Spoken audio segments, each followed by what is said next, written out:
Welcome back, guys. The other day I was working on the pressure washer, and I was putting a new transformer on it. And so I got the new transformer all mounted and everything. This is the brand new one. It is the same exact brand and part number as the old one. And when I hooked it up, still I had absolutely nothing. And I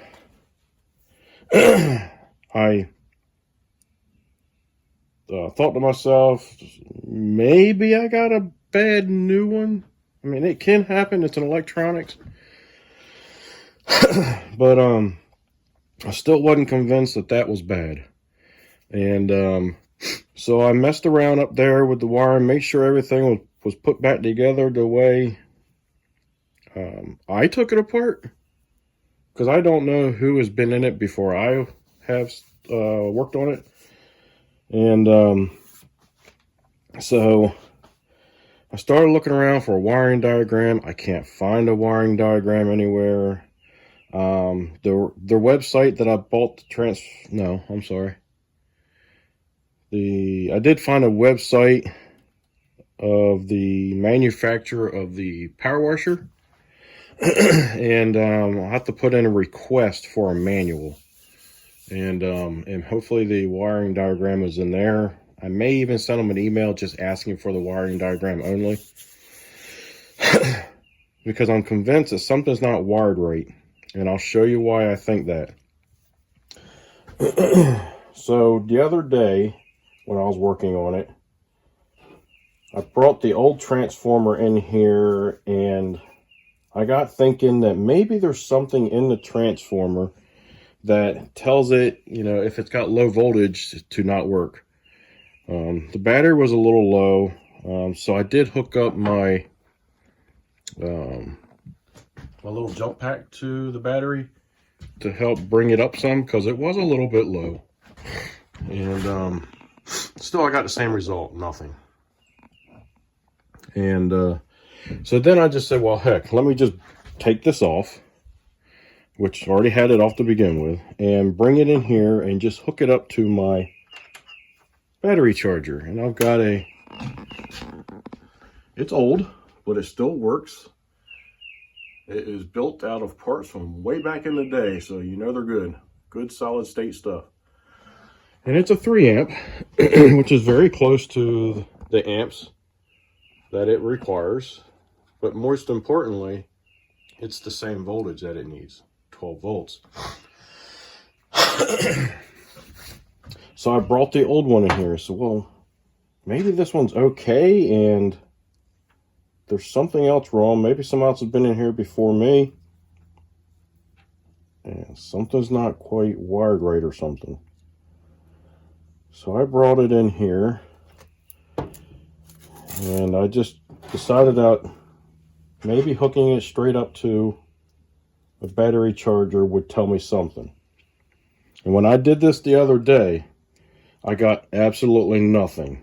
So if something happens today to where I get something, I'm not sure what happened there, but the other day when I did this, I got absolutely nothing. So let's plug this thing in.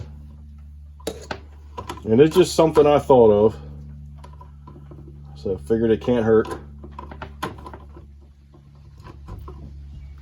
So and I've already done it to this one over here, but still I have absolutely nothing. There is no sounds coming from this old one. It's all hooked up like it's supposed to be, black to black, red to red. I got good connections there. Nothing, absolutely nothing. So that day, I went online and started looking things up, trying to see if I can find some stuff. And not much success. But I did start finding people showing how to test these things, whether they're on or off of the machine. And one of the places that I found that was testing these was testing how they did it with a battery charger. So I didn't make a wrong move by testing it with a battery charger. So this one we're going to test with a battery charger. And I do already know what the results are, but I just want to show it to you. Black to black, red to red. Now you hear the audible noise, letting you know that this thing is going to work.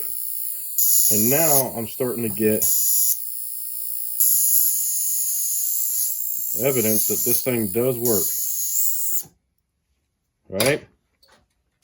That was just my charger kicking out. So this thing does work. So now my theory is starting to turn out like it might be true. That there's something wrong with the wiring. Because also my understanding is this here is a plug for a photocell. Alright. And the photocell sits right here in this little clip. And the photocell works by when it calls for heat, this kicks on, fires up the burner. As soon as the burner fires up, the photocell sees it and turns the power off, going to your transformer here. So it stops sparking. So in order to bypass that so that it will spark, is you unplug the photocell so it doesn't pick up the sunlight. Or you put a piece of tape over it or something like that. And that's what I've been doing. So it should be firing off. And as you see, it did. So my little test here seems to be working out fine. And so now I've got to find a wiring diagram to make sure that this thing is wired. These wires are going where they're supposed to go.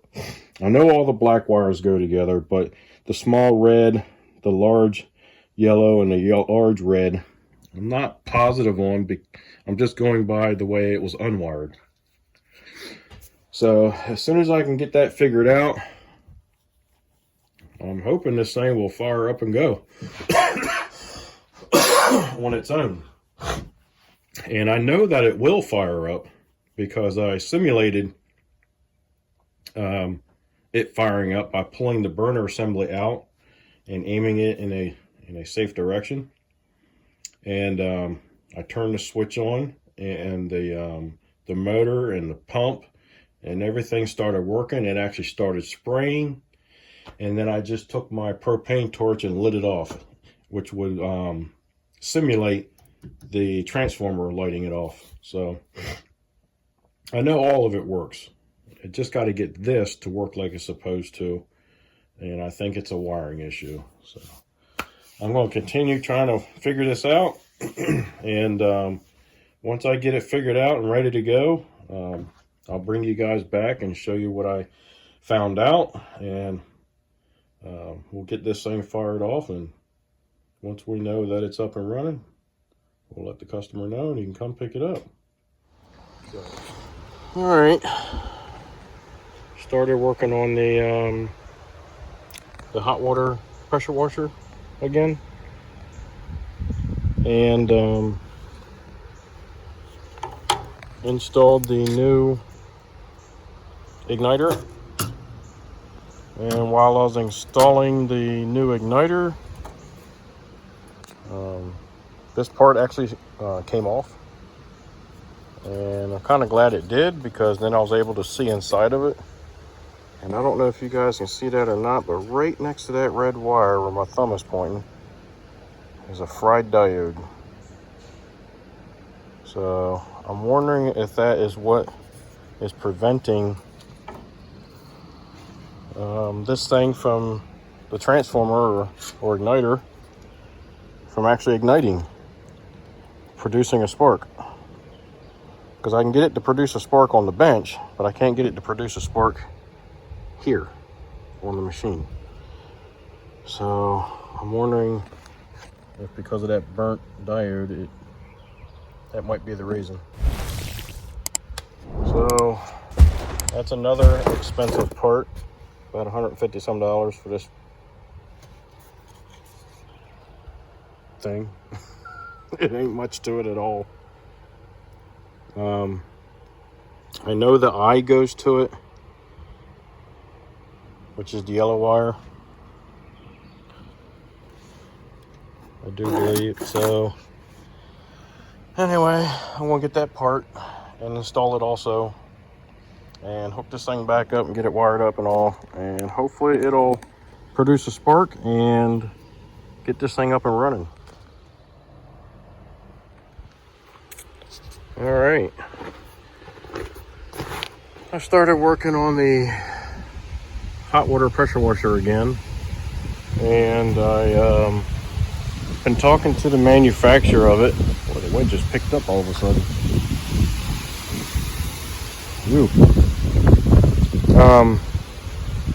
And he sent me a book and a wiring diagram, and I'm not the best with wiring diagrams, but I believe I got it. So this red wire here is supposed to, let's see, hold on a second. So yeah, this red wire here, which comes from the transformer or the igniter, is supposed to tie into this yellow wire. And then this red wire over here is supposed to tie into this red wire right here. When I put this all together and went to go try it, I still had absolutely nothing coming from this igniter. So I thought to myself, well, how can I figure out if I got a problem with the timer? This little box right there is the timer, and your timer, your photocell is supposed to go to your timer. And I believe the way that's supposed to work, or I thought it was supposed to work, that if this thing tries to light up and tries to fire off, and it does not, after so many seconds, this timer is supposed to shut it down, so that way you're not pumping fuel into your chamber the whole entire time, or for too long of a period. But evidently, it also has something to do with the igniter working at all. And the way I proved that was I went ahead and I bypassed the timer completely by disconnecting this wire from that red wire and this yellow wire from that red wire, and I just tied the two red wires together. I went ahead and left the ground up because that wouldn't make much of a difference. And as soon as I flipped my toggle switch on, I heard it make a noise, so I turned it back off. I went ahead and grabbed my screwdriver, and I touched one side and let it hang off, a gap to the other side, and I flipped my toggle switch back on again, and as soon as it did, she arced. And so I went ahead and turned it back off. So that tells me that I have an issue with my timer. And I kind of figured that last week when I was putting all this back together and I was putting these screws in. This cover actually fell off into my hand. As you can see, it's got a hole in it. It started off that way, but now the whole entire cover that covers up all the electronics on the inside actually fell off into my hand. And when I looked at it on the inside and realized that there was electronics on the inside, I happened to notice there was a dark spot around one of the diodes, and the diode looked burnt. So I believe I got a fried diode in there, and that fried diode is right next to this red wire. So that kind of makes sense. So I'm going to let the customer know that we need to get a timer for it also, and that's going to be another $150 some, and that should take care of this issue, and everything should fire off and work properly once we get that here. So just thought I'd give you a little update on that. All right. I think the other day we talked a little bit about bypassing the timer, the igniter timer, and it was recommended that I can either buy a new one or bypass it and basically the man said if it was his, he'd just bypass it. And so that's what I tried, and I finally got the box to the igniter to actually fire off. So we're going to, I got it closed up, so we're going to go ahead and start this thing up to see if it'll actually fire off and start up on its own. So turn the key on. There we go. And let's give it a shot and see what happens.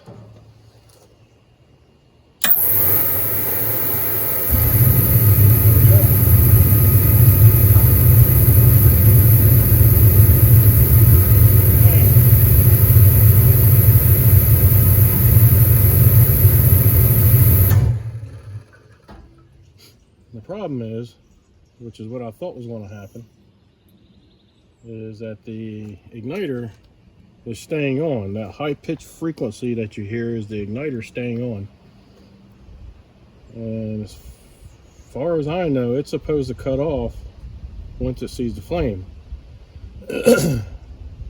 But I do believe it's not going to be able to see the flame, because the eye that's supposed to see the flame runs off of this timer. So it's not going to know to stop sending electric through here. And the reason why it's smoking so bad is because I've been playing with it for so much, and I'm sure that that combustion chamber has got a lot of oil in it and it's trying to burn it off. But it did fire up, as you could hear, but the igniter was continuously trying to run, and I don't think it should be. Let's try it again, see what happens.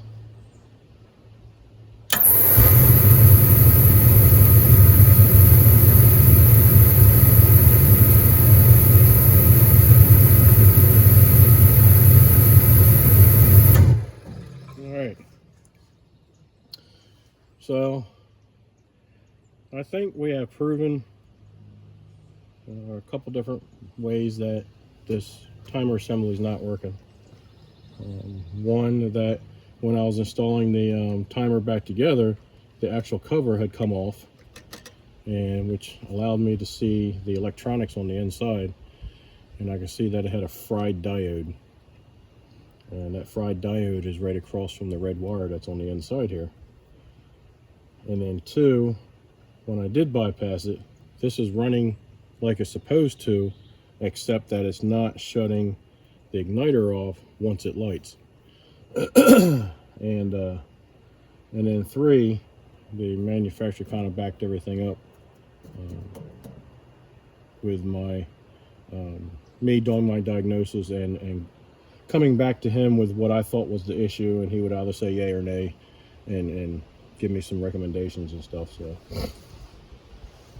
I am going to get up with the owner and recommend that he does get the timer, and that should allow everything to work properly and automatically like it's supposed to. So that is what I'm going to recommend to the man. And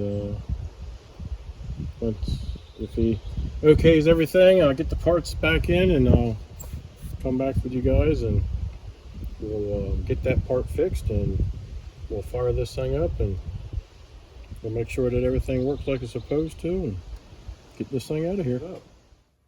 So hopefully you like the content. If so, give me a thumbs up, subscribe, send me some comments, let me know what you think. Be kind and help people when you can.